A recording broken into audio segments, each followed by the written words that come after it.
안녕하십니까. SF플러스 자산운용에서 액티브 ETF 운용을 맡고 있는 피터 고태훈입니다.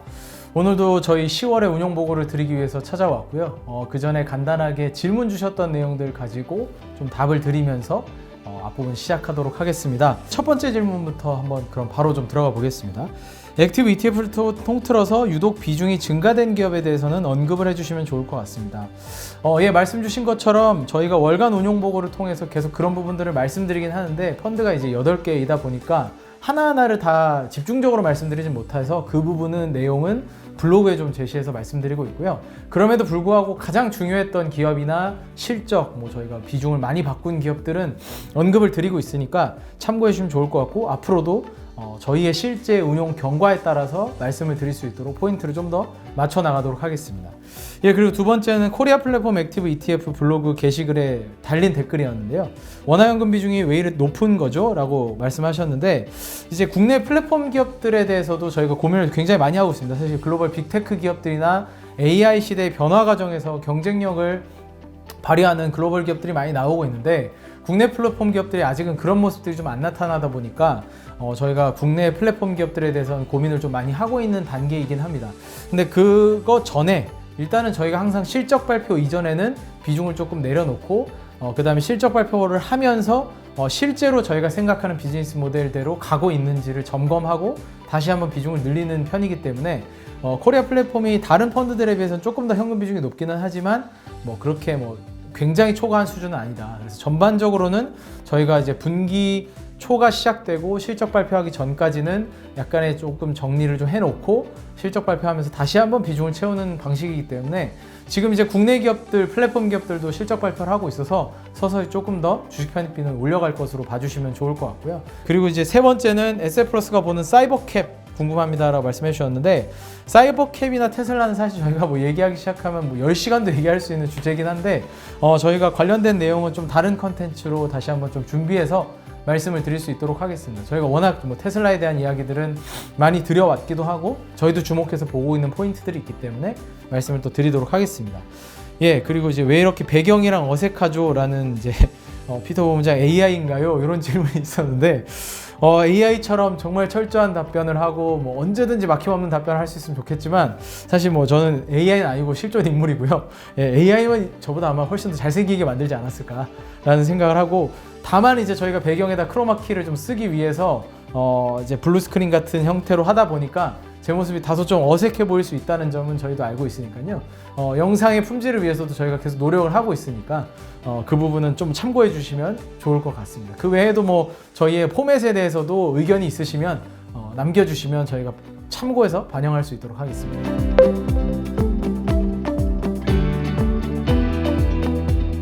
시장의 포인트부터 일단은 말씀을 드리면 저희가 항상 제시해드리는 것처럼 S&P 500의 지난 한 달간의 흐름에서 보시면 엔비디아나 아마존과 같이 AI 반도체를 하는 기업, 데이터 센터를 하는 기업들이 긍정적인 흐름을 좀 보여줬습니다. 그래서 S&P 500 같은 경우는 지난달에 전반적인 지수 자체는 마이너스 1%였지만 두드러지는 섹터가 좀 있었다라고 보시면 좋을 것 같고요. 지난달에 상승폭이 좀 컸었던 중국 같은 경우는 HSCI 지수 기준으로 마이너스 3.3% 정도 빠지면서 약간의 정상화 구간에 들어갔었다라고 보시면 좋을 것 같습니다. 지난달에 가장 큰 특징은 사실은 원달러 환율이 굉장히 많이 올랐습니다. 4.6% 정도가 오르면서 저희 글로벌 펀드들은 다 이제 노출형이기 때문에 아무래도 그런 거에 대한 수혜를 본 면이 있지만, 국내에 이제 무역 수지가 계속적으로 좀 긍정적인 면들이 좀 없다 보니까 이제 그런 측면에서 환율이 좀 많이 올라갔던 부분들이 이제 저희 펀드한테는 긍정적으로 작용했다라고 보시면 좋을 것 같습니다. 그리고 데이터 센터의 설비 투자 금액이 사실 많은 빅테크 기업들이 실적 발표를 하면서 내년에도 증가할 것으로 제시를 하고 있기 때문에 클라우드 데이터 센터 상위 사업자인 빅테크 업체들의 실적 발표를 통해서 약간은 반도체도 안정화되는 흐름을 보여줬다라고 보시면 좋을 것 같고요. 클라우드 시장 내에서 꾸준한 성장을 하고 있고, 전자상거래 사업에서 이익 레버리지가 나고 있는 아마존이 긍정적이었고, 테슬라 또한 사실 월간은 변동성이 좀 컸습니다. 그럼에도 불구하고 실적 발표 이후에는 굉장히 강세를 좀 보여주고 있고, 오늘 저희 촬영 날짜 기준으로 어제 이제 트럼프 대통령이 당선이 되면서 이제 트럼프에 거의 올인을 했던 테슬라가 좀 긍정적으로 상승하는 모습도 보여줬습니다. 그 다음에 2분기에 놀라운 실적을 보여줬던 릴리, 그러니까 비만 치료제를 하는 릴리 같은 경우는 도매업자들이 재고 확충하는 수요가 2분기에 있었다고 하면서 3분기에는 좀 부진한 실적을 발표하면서 전반적으로 헬스케어 섹터는 부진했다라고 보시면 좋을 것 같습니다.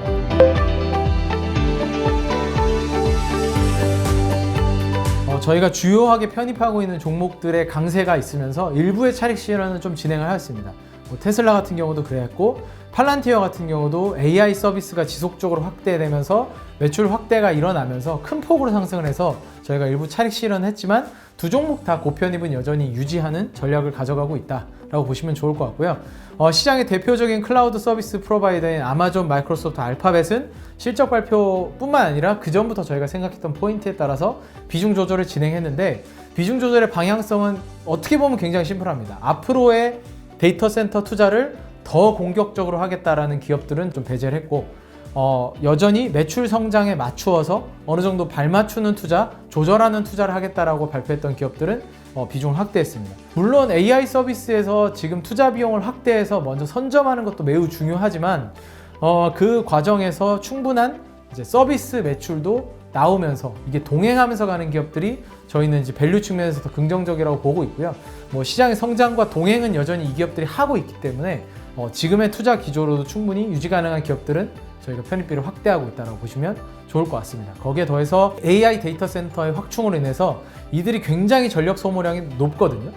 그래서 그런 측면에서 수요 증가가 기대되는 전력 인프라나 천연가스 관련 기업들을 비중을 확대했는데 이제 원자력이나 이런 쪽으로도 굉장히 관심을 많이 갖지만 사실 원자력 투자하는 기간이 상당히 길게 걸립니다. 그러니까 지금 원자력을 하겠다 하더라도 신규로 원자력 발전소를 만드는 데까지 기간이 굉장히 오래 걸리기 때문에 그 구간 동안 AI 데이터 센터들이 활용할 수 있는 친환경적 에너지는 사실 천연가스이기 때문에 저희는 이제 천연가스 쪽으로 조금 더 지금 관련 기업들의 비중을 확대했다라고 보시면 좋을 것 같습니다.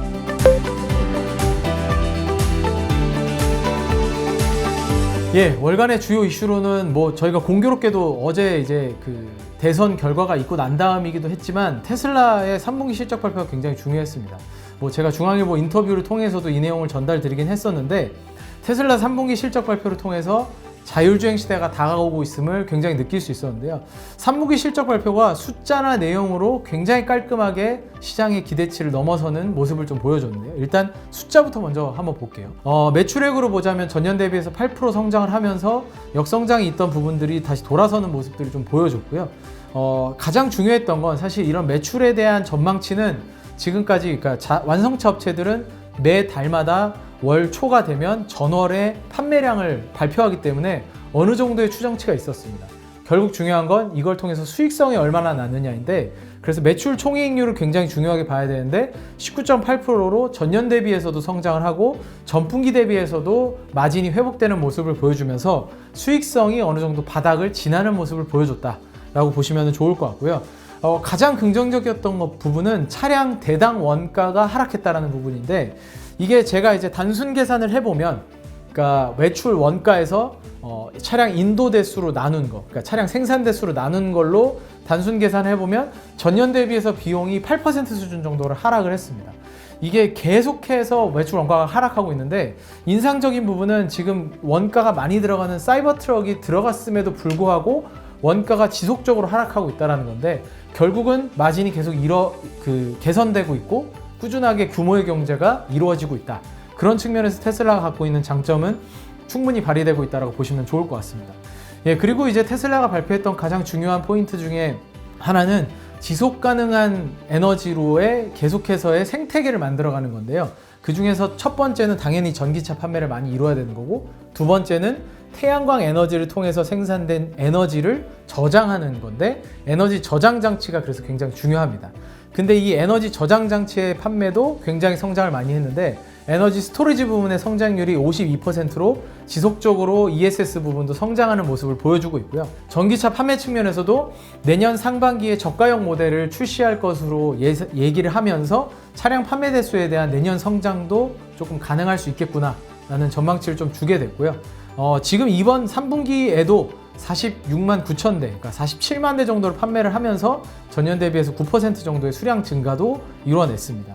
그리고 2024년 전체로도 200만 대 이상 판매가 전망되고 2025년에는 일론 머스크가 20에서 30% 정도의 판매 대수 성장도 이야기하고 있기 때문에 에너지 저장 장치도 긍정적이고 전기차 판매도 잘 되고 있다 라고 보시면 좋을 것 같고요. 이 선순환이 굉장히 중요합니다. 태양광 패널을 통해서 전력이 생산되고, 근데 이 전력은 꾸준하게 생산될 수 있는 건 아니고 변동성이 굉장히 크기 때문에 에너지 저장 장치 배터리를 통해서 저장이 되고, 그래서 이런 태양 에너지의 불규칙성을 좀 해소하고, 그 다음에 전기차 확산을 통해서 신재생 에너지가 생태계를 만들어가는 것을 테슬라가 추구하고 있는데, 이 흐름들이 잘 이루어지고 있다라고 보시면 좋을 것 같고요.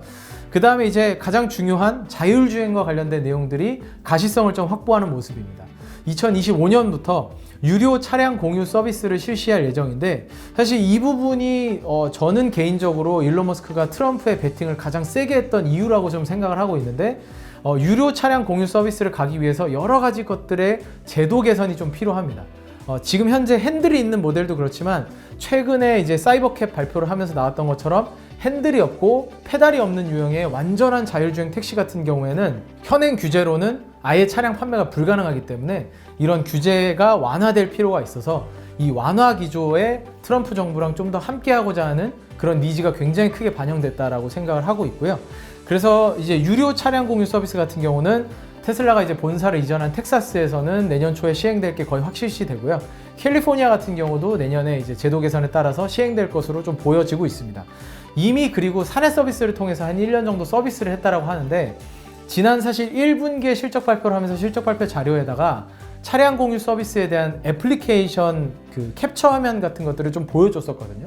근데 시장에서는 다들 이게 어느 정도 이런 서비스를 하겠다라고 준비하고 있구나 라고 인식을 했었습니다. 근데 이번 실적 발표를 통해서 얘기했던 건 실제로 사내 서비스 하는 애플리케이션의 캡처를 가져온 것이다 라고 얘기를 하면서, 이미 상용화가 가능한 그런 방법들을 택하고 있구나 라고 하는 것을 좀 더 알려주게 되어서 좀 더 가시성이 높아진 그런 실적 발표였다고 보시면 좋을 것 같고요.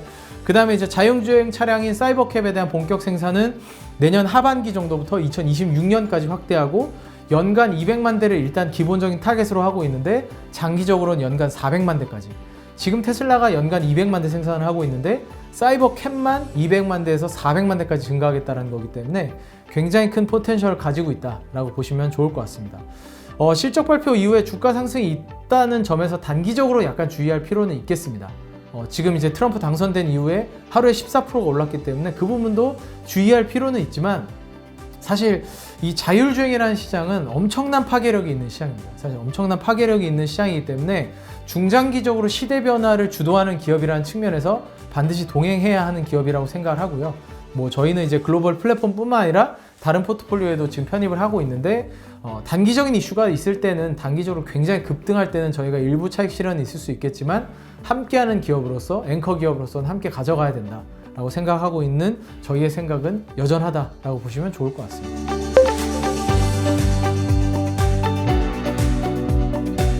그리고 저희 에셋플러스의 관점을 말씀드리는 부분에서 기업 이야기를 말씀드리면요, 이번 달에는 팔란티어인데요, 우리의 의사결정을 정말 의미 있게 해주는, 효율적으로 해주든지 아니면 확실하게 맞는 방향으로 갈 수 있게 해준다든지, 이렇게 의사결정 고도화의 문제를 풀기 위해서 설립된 회사고요. 2001년에 9.11 테러가 있으면서 그 당시에 이제 페이팔 마피아라고 불리는 페이팔의 설립자 중에 한 명 피터 틸이 설립한 회사라고 보시면 될 것 같고요. 설립 초기부터 이런 문제를 풀려고 접근하다 보니까 정부나 국방부 뭐 이런 방산 쪽 분야에서 고도의 데이터 분석이 필요한 영역에 좀 집중을 했고, 그쪽에서도 특히나 데이터를 가져다가 커스터마이징, 그러니까 그 고객의 맞춤형으로 제공하는 것들에 집중을 많이 했습니다. 근데 이 기업을 저희가 2022년 말부터 편입을 하면서 주목했던 이유는 상업적 사용이 가능한 버전들을 계속해서 내놓았고요. 2023년부터는 AIP라는 클라우드 베이스 제품군도 확대를 하면서 성장성이 기존의 정부나 뭐 국방부 같은 기관들 위주로 갔다면 이게 조금 더 많은 고객들을 확보할 수 있는 커머셜 영역으로 확대됐기 때문에 저희가 주목을 했습니다. 그래서 지금의 이제 커머셜 매출 비중은 44%까지 올라온 상황이고요.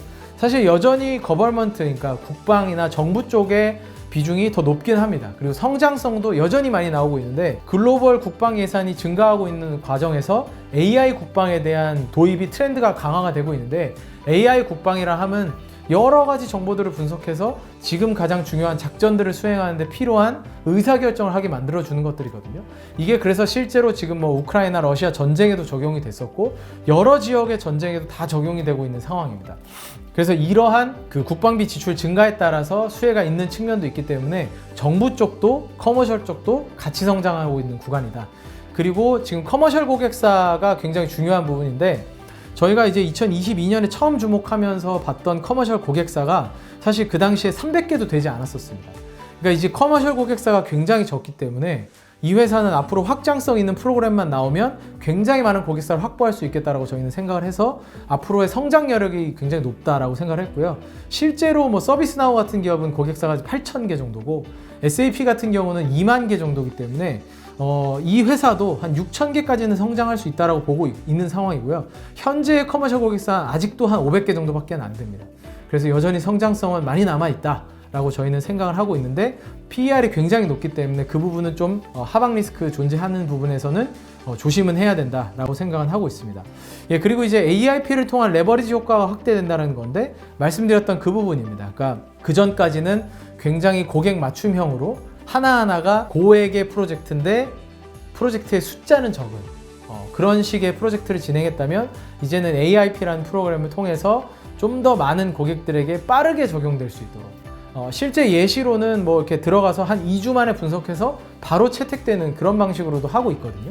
예, 그럴 정도로 기존 대비 적용 시간을 획기적으로 줄이면서 고객 수 확대가 되면서 레버리지가 강화되는 상황이다 라고 보시면 좋을 것 같습니다.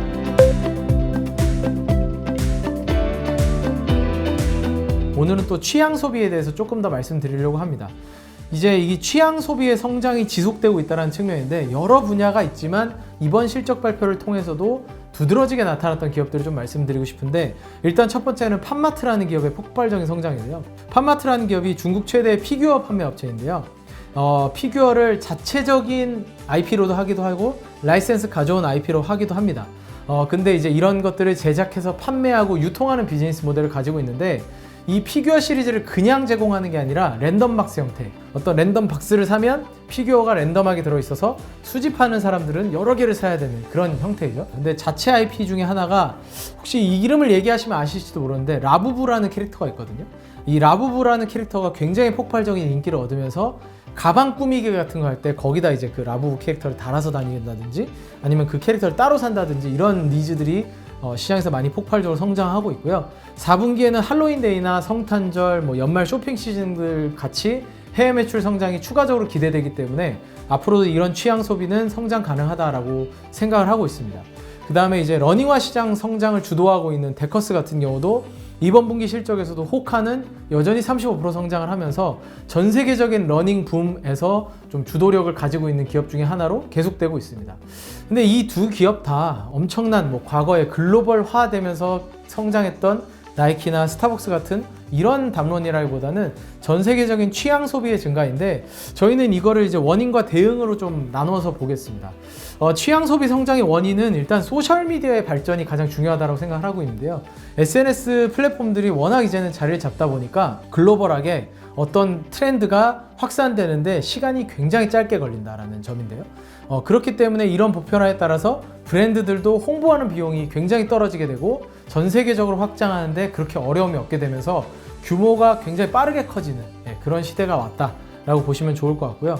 또 한 가지는 차별적인 소비 패턴을 추구하는 소비자들이 많이 늘어나고 있다는 겁니다. 그러니까 소비자들 자체가 욕구가 굉장히 많이 분화되고 있기 때문에 각자의 취향에 맞춰서 하는 소비들이 나타나고 있고 그 취향 소비에 타겟팅된 기업들은 빠르게 성장하는 모습들을 좀 보여주고 있습니다. 그러니까 저희의 대응은 두 가지 측면입니다. 이런 기업들의 업사이드를 어떻게 볼 것이냐랑 다운사이드 측면을 봐야 되는데요. 이제 다운사이드 리스크 측면에서 보자면 해당 산업 내 1등 기업이나 비교 기업과 상대적 비교를 계속해야 된다는 점인데 호카를 중심으로 한 데커스가 계속 커질 수도 있고 온러닝 같은 기업들이 계속 커질 수도 있습니다. 근데 이 기업들이 과연 그럼 나이키보다 더 커질 수 있는 여력이 있느냐, 혹은 아디다스 같은 기업들보다 더 커질 수 있는 그런 방향성을 가지고 있느냐에 대한 고민을 우리가 해봄으로써 상대적 비교를 함으로써 지나치게 긍정적으로 보는 부분을 약간은 해지할 수 있다라고 저희는 생각을 하고 있기 때문에 저희도 내부적으로 그런 얘기들을 계속 많이 좀 토론을 하고 있고요. 그 다음에 두 번째는 SNS 트렌드를 통해서 이러한 그 기업들을 선제적인 편입을 할 수 있다는 측면에서 대응력을 좀 더 높일 수 있다는 건데요. 결국 이런 기업들이 성장하는 과정에서 초기의 시가총액은 사실 한 5조 이하 정도에서 형성이 되어 있었습니다. 그러니까 1조에서 한 5조 정도 레벨? 사실 이 기업들도 사이즈는 굉장히 큰 기업이잖아요. 1조에서 한 5조 정도에서 SNS 트렌드까지 타고 있는 기업이다 하면 굉장히 쉽게 10조 이상의 기업으로 성장하는 국면이기 때문에 이런 기업들을 SNS 트렌드 분석을 통해서 빠르게 편입하고 대응하는 그런 관점으로 저희도 포트폴리오를 조금 더 유연하게 가져가면서 업사이드에 대한 부분들은 1등 기업과 비교를 하면서 저희가 계속해서 비교하는 저희 소비재 ETF들도 그렇게 좀 대응을 하고 있다라고 보시면 좋을 것 같습니다. 미국 대선이라는 굉장히 중요한 정치적 변수가 어느 정도는 마무리되어 있는 국면입니다. 뭐 앞으로의 변화 방향성도 저희가 계속해서 면밀하게 봐야겠지만 결국 가장 중요한 것은 기업의 이익이 어떻게 성장하느냐이기 때문에 기업의 이익이 어떻게 성장하는지 저희는 계속적으로 좀 바라보려고 하고 있고요. 그 과정에서 바게닝 파워를 충분히 가지고 있는 기업들, 그런 기업들을 저희가 포트폴리오에 강화를 함으로써 계속해서 저희 포트폴리오의 성과를 긍정적으로 유지할 수 있도록 노력하도록 하겠습니다. 예, 오늘 기준으로 오늘이 11월 7일인데 굉장히 날씨가 많이 추워졌는데 감기 조심하시고 앞으로 남은 이제 2달에 2024년도 잘 마무리하시면 좋겠습니다. 예, 오늘도 함께 해주셔서 감사합니다.